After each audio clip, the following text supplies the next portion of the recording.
अस्सलामुअलैकुम वरहमतुल्लाहि वबरकातुहू।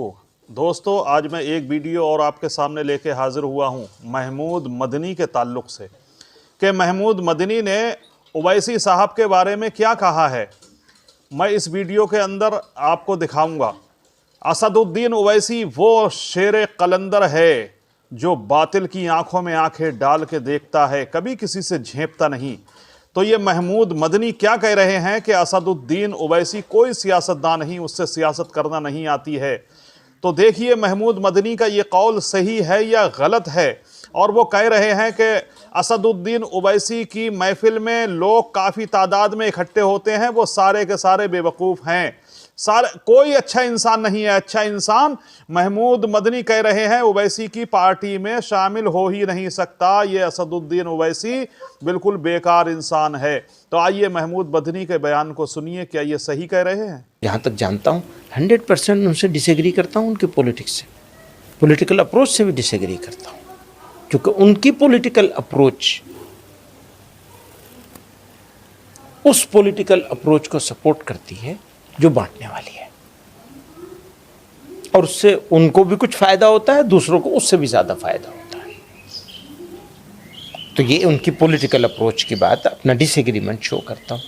इसी के साथ ये कहना चाहता हूं आपसे, मुझे बिल्कुल उम्मीद नहीं थी। वो पाकिस्तान गए थे, पुरानी बात हो गई है, कुछ साल पुरानी बात हो गई, और वहाँ उन्होंने उनसे इसी तरह का सवाल किया गया था, जहाँ उनको, जैसे आपने मुझसे सवाल किया इंडिया में मुसलमानों की क्या सिचुएशन है, फलां है फलां, इसी तरह का उनसे कुछ सवाल किया गया था।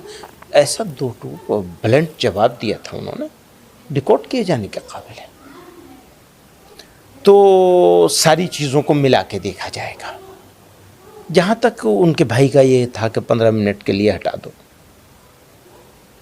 तो ये बांटने वाले लोग हैं, इस पर तो उनके खिलाफ मुकदमा होना चाहिए था, सज़ा होनी चाहिए थी। वही कहता हूँ, अगेन फिर उसी जगह पे आ जाऊँगा मैं। बिल्कुल ये भड़काऊ बात है, नफरती बात है, और इसकी जितनी मजम्मत की जाए कम है।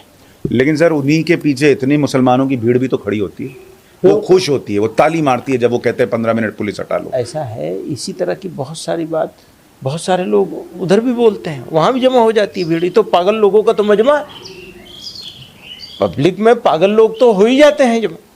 लेकिन आप अगर ये समझेंगे कि ये मुसलमानों की सोच ऐसी है, चंद हज़ार या चंद 100 लोगों की भीड़ को देख करके, तालियों को देख करके, सीटियां सुन करके, उनकी खुशी को देखकर, तो मैं एक बात पूछूं आपसे, वो यूपी में आए थे चुनाव लड़ने के लिए, कितना % वोट मिला था?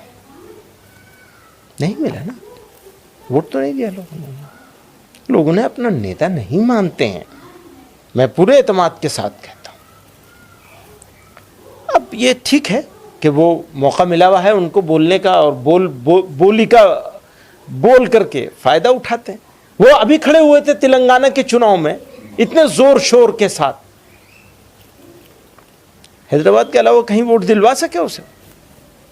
तो हम तो बहुत पहले से उनसे कह रहे हैं, भैया आप वहीं रहिए। वो मानते नहीं, सुनते नहीं इस बात।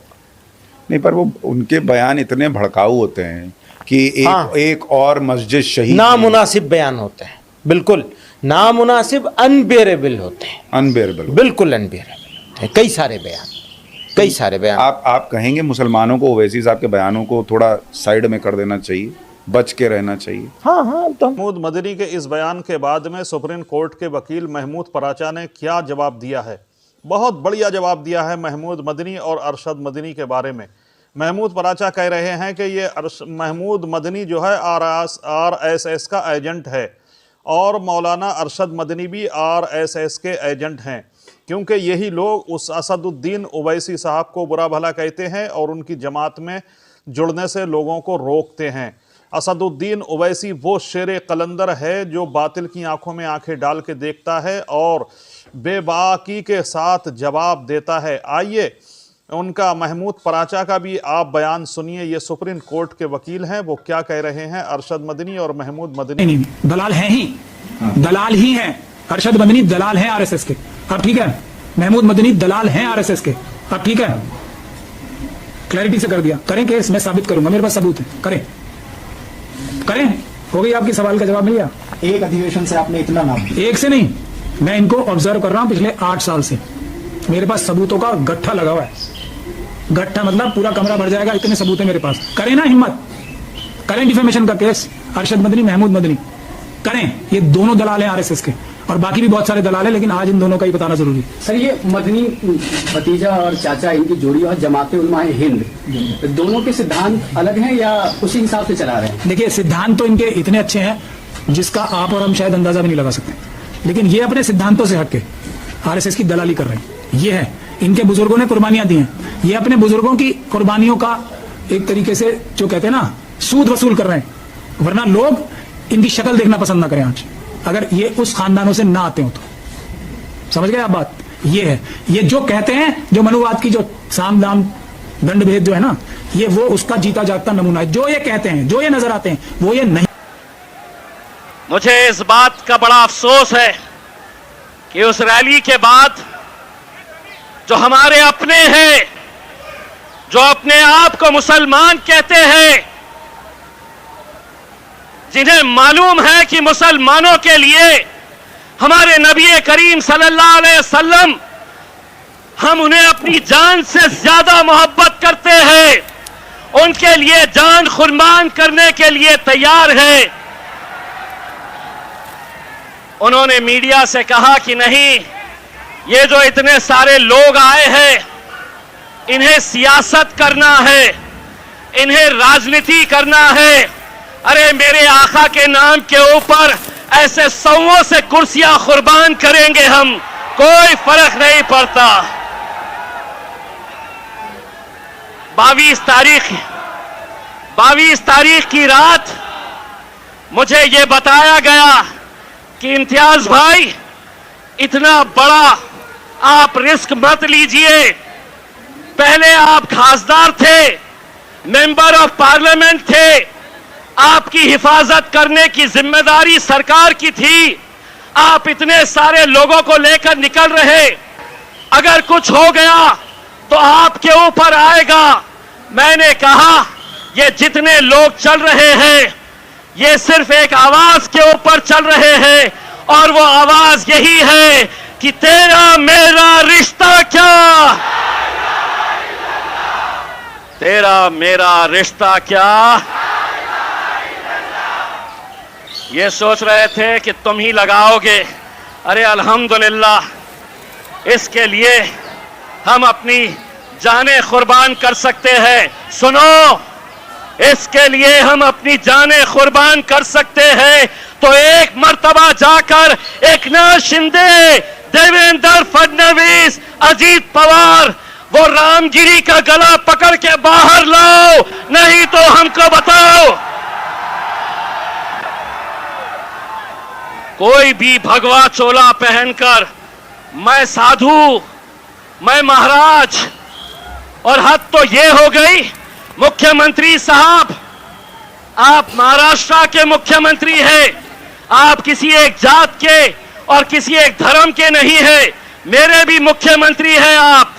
लेकिन मुख्यमंत्री एकनाथ शिंदे कितने होशियार हैं, अब मैं आपको बताता हूं। जब ये रामगिरी ने हुजूर के खिलाफ गुस्ताखी की, तो दूसरे ही दिन एकनाथ शिंदे आए, उसको बाजू बिठाया और उन्होंने कहा मराठी में, तुमच्या केशाला ही हाथ लावू देणार नाही, तेरे बाल को भी धक्का नहीं लगने देंगे। 2 दिन पहले मैंने उसकी तस्वीर देखी तो पता चला वो तो गंजा है, टखला है, बाल ही नहीं है। आप गौर से उसकी तस्वीर देखो, टखले को बोल रहे तेरे बाल को भी धक्का नहीं लगने देंगे। वाह, आप समझे, ये कौम मुर्दार हो चुकी है, इनमें जान बची नहीं है, इनके तरफ से कोई बोलने वाला नहीं है, इनकी तरफ से कोई आवाज उठाने वाला नहीं है। अरे हमने तो सिर्फ एक छोटी सी झलक दिखाए। जिस दिन दोबारा ये ऐलान करेंगे, कोई इसके अंदर हम नहीं चाहते हैं कि कोई राजनीति का झंडा इसमें आए, किसी पार्टी के बैनर के तले नहीं। लेकिन मैं इस महाराष्ट्र के और इस मुल्क के मुसलमानों से हाथ जोड़कर यह अपील करना चाहता हूं, कब तक हम इस तरह बटे रहेंगे? अगर आज इस हद तक बात पहुंच चुकी है कि हमारे नबी के खिलाफ भी अगर गुस्ताखी खुलेआम हो रही है और हम अलग अलग उसमें बटे हुए हैं, मेरे भाइयों, एक बार बाहैसियत मुसलमान हमको एक ताकत बनकर खड़े रहना है। तुम रहो किस जमात में रहना चाहते, किस पार्टी के अंदर रहना चाहते हैं, तुम रहो, लेकिन इस मामले के अंदर अगर एक आवाज बनकर खड़े रहे, यकीन मानिए इस कौम के अंदर इतनी ताकत है कि अच्छी अच्छी हुकूमतों को यह झुका सकती है। मेरे भाई, हमसे हमारे दूसरे गैर कौम के लोग पूछते हैं कि आखिर आपके मोहम्मद पैगंबर मुस्तफ़ा सल्लल्लाहु अलैहि वसल्लम आपके लिए क्या मायने रखते हैं? तो मैं उनसे सिर्फ यही कहता हूं, हमने आंखों से देखा नहीं है मगर, हमने आंखों से देखा नहीं है मगर उनकी तस्वीर सीने में बसाए हुए है। हमने आंखों से देखा नहीं है मगर उनकी तस्वीर सीने में बसाए हुए है। मेरे भाई, उस पर कार्रवाई नहीं हुई इस रामगिरी के ऊपर, तो महाराष्ट्र के छोटे छोटे प्यादे, इतने छोटे कि जिस दिन हम तय कर लेंगे तो इंशाअल्लाह उसको लपेट के असद भाई की शेरवानी में डाल के हैदराबाद भेज सकते हैं। इत्तू सा और वो समझ रहा है कि मैं कुछ भी बोलूंगा हुकूमत मेरा साथ देगी।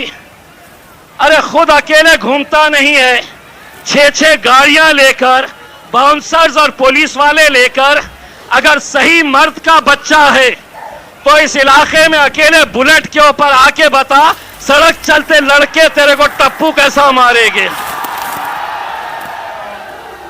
वरना आज मेरे शहर औरंगाबाद में आकर देख, इम्तियाज जलील आज भी अकेले बुलेट के ऊपर घूमता है, किसी माइकल आल में हिम्मत नहीं है कोई रोक सके।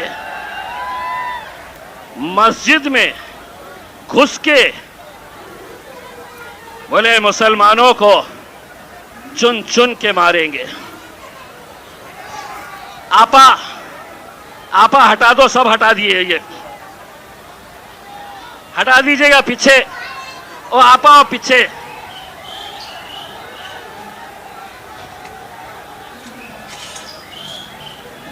चलिए कौम के नाम के ऊपर थोड़ा भीग जाया जाए, कोई फर्क नहीं पड़ता है उसमें।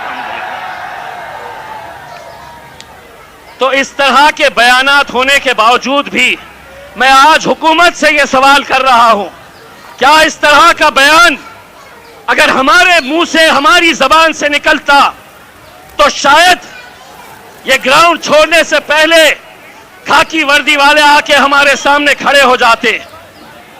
चलिए आप पे केस हो गया, चलिए आपको पुलिस लेने के लिए आई है। हम यही कहना चाहते हैं कि सियासत के अंदर अगर आप इतने घटिया तरीके के ऊपर आ गए हैं सिर्फ अपने राजनीतिक मफाद की खातिर, ये मुल्क हमारा है, ये मुल्क आपका है, हिंदू मुस्लिम सभी लोग एक साथ मिलकर रहते हैं, यही हमारी खूबसूरती है इस मुल्क की। लेकिन सिर्फ उस सियासी कुर्सी पर बैठने के लिए अगर आप इस तरह की घटिया राजनीति करेंगे, कुछ भी कहेंगे, कुछ भी बोलेंगे और आप ये समझेंगे कि हमें सुनना है, हम सिर्फ सुनने का काम करेंगे, तो एक बात फिर से सुन लो, एकनाथ शिंदे साहब, देवेंद्र फडणवीस जी, अजीत पवार, शरद पवार, उद्धव ठाकरे, नाना पटोले और पिल्लो,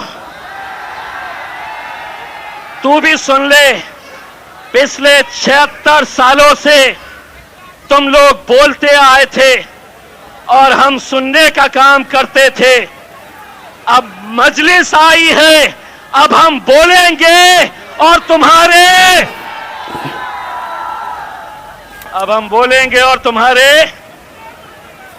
अब्बा को याद करो, उनके तुम्हारे बाप को भी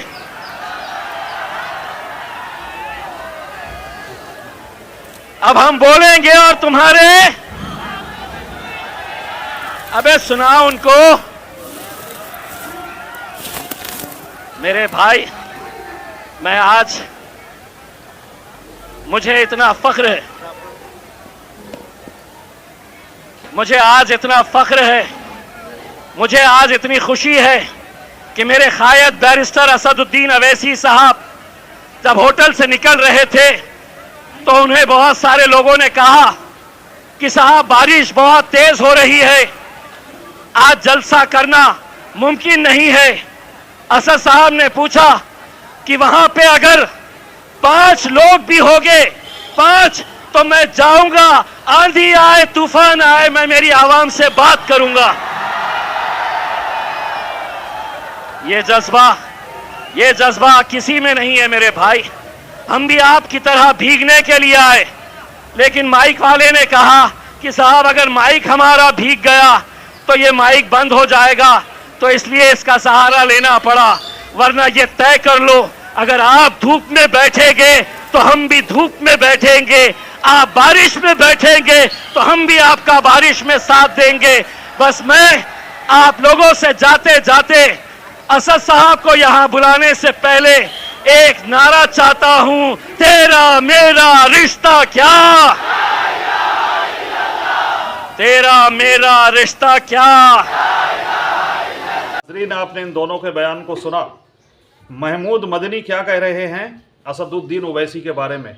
असदुद्दीन ओवैसी वो शेर कलंदर है, वो मर्द मुजाहिद है, जो मुसलमानों के खिलाफ कोई आवाज़ बुलंद करता है तो पार्लियामेंट में उसकी आवाज़ गूंजती है, कोई मुसलमानों के खिलाफ बोलता है तो उसकी आवाज़ गूंजती है। कहीं मुसलमानों के साथ जुल्म व ज़्यादती होती है तो असदुद्दीन ओवैसी ही मैदान में खड़ा होता है। नबी की शान में गुस्ताखी होती है तो असदुद्दीन ओवैसी और उसके शेर दिल इम्तियाज़ जलील मैदान में खड़ा होता है। ये महमूद मदनी क्या हैं, ये अरशद मदनी क्या हैं जो असदुद्दीन ओवैसी के ख़िलाफ़ आवाज़ बुलंद कर रहे हैं। ये RSS के चमचे हैं, दलाल हैं। इन लोगों से बच के रहना चाहिए और असदुद्दीन ओवैसी का साथ दो। असदुद्दीन ओवैसी को अपना कायद चुनो, असदुद्दीन ओवैसी को अपना नेता मानो। यही मुसलमानों का मसीहा है, यही मुसलमानों की आवाज़ बुलंद करने वाला है, और कोई मुसलमानों की आवाज़ बुलंद करने वाला इस दुनिया में नहीं है, इस भारत के अंदर नहीं है। अगर कहीं भी मुसलमान की बात आती है,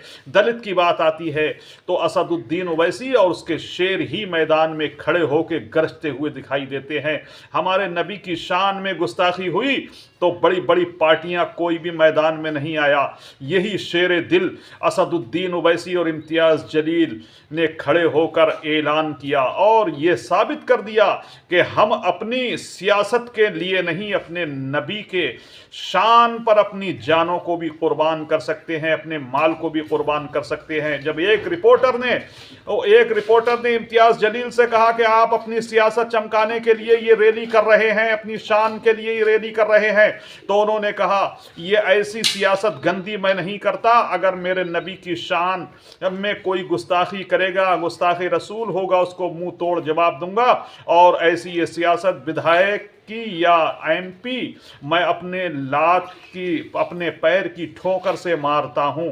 ऐसी गंदी सियासत करने वाला इम्तियाज़ जलील नहीं हो सकता। ये शेर दिल हैं, इन्हीं का साथ दो, इन्हीं की क़यादत करो और इनके हाथों को मजबूत बनाओ। यही आपकी हर जगह पे आवाज़ बुलंद करने